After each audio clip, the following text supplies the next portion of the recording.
지금도 여러분들은 오른쪽이기 때문에 이 가운데가 안 봐요. 그런데 이 가운데 보는 분들이 지금도 한 20%까지 합치면 이분들이 선거 때 사실 선거를 결정하게 됩니다.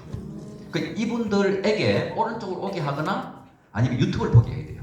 다음 넘겨주세요. 빨리 볼게요. 자, 언론노조, 미디어 좀 밑에 있는 언론노조가 있는데 이게 2018년도에 기준 14,500명, 지금 좀 줄어들었어요. 저 언론 쪽에는. 그렇게 전체가 14,500명에게 100개 정도, 그죠? 100개. 자, 잠깐 다시 앞에 보여주세요. 저기 본부는 KBS, MBC, SBS 같이 근로자가 1000명 이상 사업장이고 지부는 300명에서부터 999명까지 여기에 주로 방송사가 다 들어있습니다. KBS, MBC, SBS, YTN, 연합방송에서 그래서 바꿔주세요. 아까 제가 설명드렸죠. 진보정치, 정치 여기에 전국 언론 노동자 규약이 들어있는 겁니다. 그러니까 노조가 아니라 정치인들이 언론인이라는 겉옷을 입고 정치를 하고 있다. 저는 그렇게 생각하고 있습니다. 그러니까 정치인은 우리가 들을 때 저 사람이 정치인이기 때문에 저 사람을 믿으면 우리가 반쯤 알고 믿잖아요. 그런데 언론이 보도하니까 우리는 몰랐기 때문에 쏘은 거예요. 저 안에 핵심 세력들이. 자, 바꿔주세요. 문재인, 김정은 다 아까 설명드렸고 다 바꿔주세요. 여기 한번 보십시오. 2017년 4월 24일은 대통령 선거가 5월 9일에 일어났는데 5월 9일 이전에 한 10며칠 전에 문재인 당시 후보와 언론노조 간부들 쫙 저기 KBS, MBC, SBS, YTN 다 있는 거예요. 정책 협약을 맺은 거예요. 네? 그러니까 이 사람들이 언론사 같으면 저는 권력을 갖고 있는 사람이 견제를 해야 되는데 같이 협약을 맺었다는 게 자체가 언론인을 보기 힘들죠. 바꿔주세요. 이게 아까 말씀드린 KBS 안에 있는 적폐청산위원회입니다. 이름은 진실과 미래위원회인데 여기서 여기 있는 사람들은 왼쪽은 부사장, 사장, 오른쪽에 있는 사람도 외부 사람이에요. 외부 사람 중에 세월호 조사위원, 그다음에 군 적폐청산위원 이런 분들이 왜 KBS 들어오나요?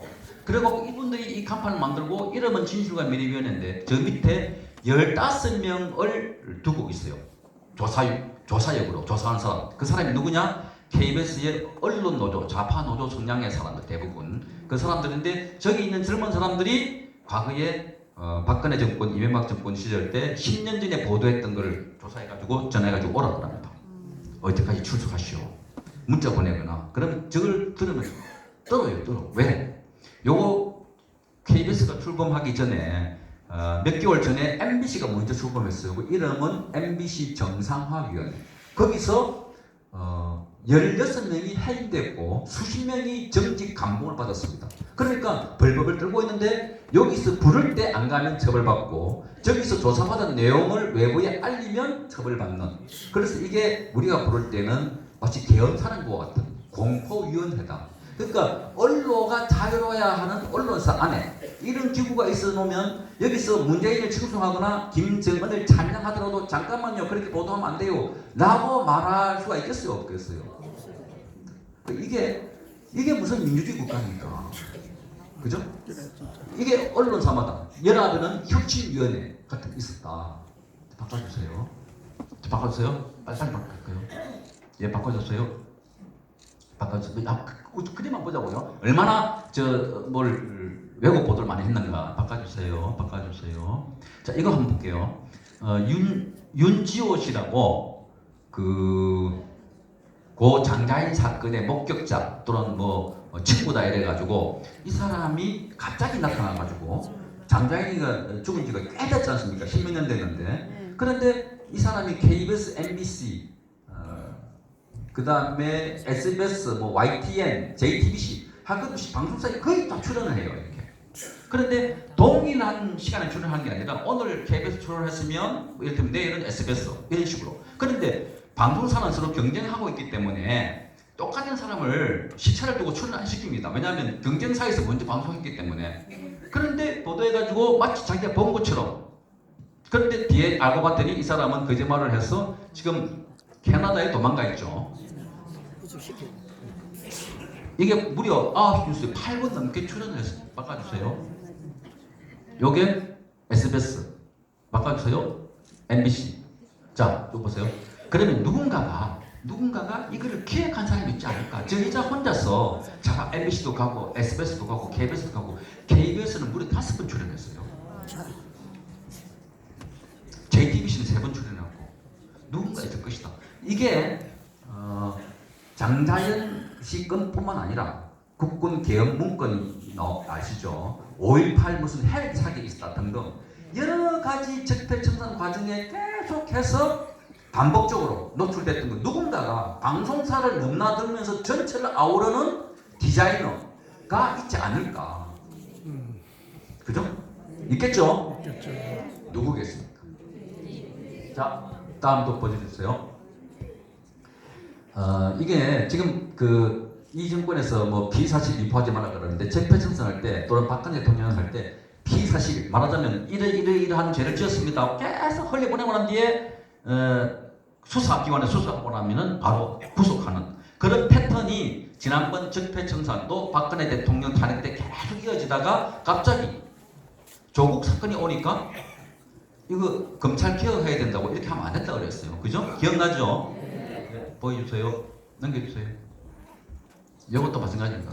이것도 손혜원 씨가 목포에 부동산 땅을 많이 샀다고 했는데 목사님 제가 한 10분만 더 써도 돼요? 예, 딱 10분만 더 쓸게요.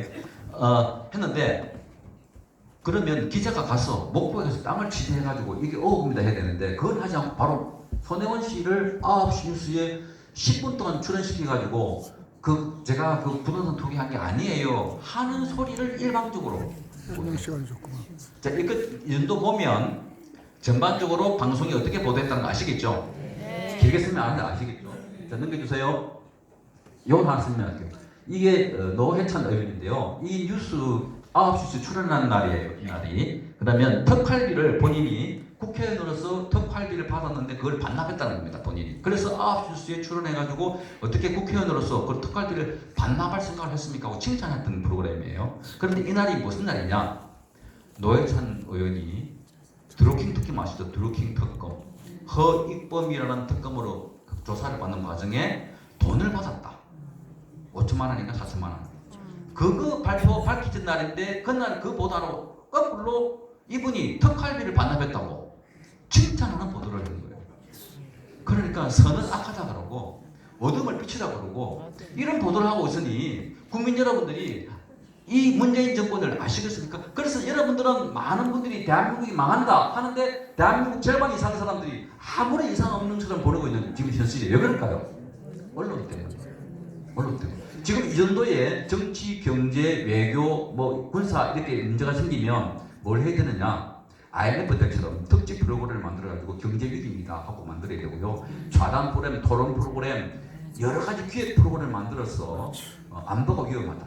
저 위에 한박도뿐만 아니라 또 다른 선도 당했대. 저 위에 군 철수로 한대. 이런 걸 보도를 해야 되는데 안 하고 있으니까 주말 되면 주말 연속곡, 일일 드라마, 먹방, 예능, 복면가왕 가왕에 나오는 배우 가수가 누구일까? 그걸 궁금해가지고 실시간 검색을 올리는 게 대한민국 청년들입니다. 지금. 그러니까 언론 때문에 위기 상황을 모르고 있는 이게 가장 큰 위기입니다. 그 민족이 망하려 그러면 위기에 대한 무감각. 대한민국은 지금 깨어있는 국민들이 나와서 광화문에 나왔는데 언론이 뭐라 그러냐면 광신도, 거부 세력 이렇게 하니까 거기서 똑같이 광신도, 거부 세력. 그래서 황교안 대표 보고 대표가 정광훈 목사님이 가려고 하니까 자유한국당 안에서 그거 가시면 안 돼요. 이게 장악된 언론을 통해서 정치인들이나 사회 지도층들이 그렇게 지금 반응을 하고 있는 겁니다. 그래서 저는 여러분들에게 강력히 보내드리는데 보지 마십시오. 일체 지상파 방송 보지 마십시오. 유튜브를 보십시오. 악한 소식은 들을수록 여러분들에게 쌓이고 학습이 되고 자기도 모르게 그렇게 인지해버립니다. 바꿔주세요. 바꿔주세요. 이게 또 보면요. 잠깐 하나 볼게요. 얼마나 지금 생각하니까 대한항공 보세요. 욕하고 가위 던졌다. 개보다 못한 직업. 저게 뉴스 제목입니다. 저런 걸 보도하니까 차라리 대한항공 회장 잡아둬야지. 결국은 경영권을 빼앗았고 회장은 미국에서 썰썰하게 돌아가셨습니다. 여러분, 나중에 이거 전부 다 탄핵 때부터 지금까지의 언론 보도뿐만 아니라 수사한 것까지 다 특별법을 만들어서라도 조사해서 누가 대한민국을 망쳤고 누가 대한민국을 북한에 팔아먹으려고 했는지 조사를 해야 되지 않겠습니까?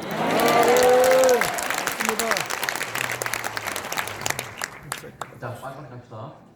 이거 하나 볼게요. 얼마나 대통령을 칭송했냐면 대통령 구두가 저기 낡았다고 이걸 보도하고 있습니다. 뭐 뒷말 안 해도 아시겠죠? 자, 챙겨주세요. 예, 이거 보세요. 김정은 위원장이 열렬히 환영해요. 이게 2018년 이맘때 공영방송에서 아직도 헌법적으로 우리는 적입니다. 저 세력들은. 지금도 대한민국을 호시탐탐 노리고 있는 세력들입니다. 지난 한국전쟁 때 수많은 사람들이 저 세력들에 의해서 희생됐고 지금도 그 가족들이 살아있어요. 그 묘지가 종닭종리도 있고 대전현충원도 있습니다. 그럼에도 불구하고 열렬히 환영한다고 합니다. 여기 있어요. 이걸 저 구석에서 한 이야기가 아니라 지상파 공영방송 KBS가 한 보도를 하는데 문제가 있습니다. 아까 말씀하신 것처럼 KBS는 어느 주인이 있는 회사가 아닙니다. 정권의 방송도 아닙니다. 그래서 세금으로 운영하지 않아요. 왜? 세금으로 운영하면 이 정권이 마음대로 할까봐. 그래서 국민이 직접 돈을 내요. 수수료를. 세금에 내지 않고 2,500원씩 가구별로. 그래서 이거 공영방송을 공영 퍼블릭 공공 화장실 있듯이 공영 주차장이 있듯이 이거는 국민이 주인이다. 그런데 여기 대놓고 일방적으로 저런 말을 토설하게 하는 이런 보도가 악의 창구가 되고 있지 않겠습니까? 답하겠어요?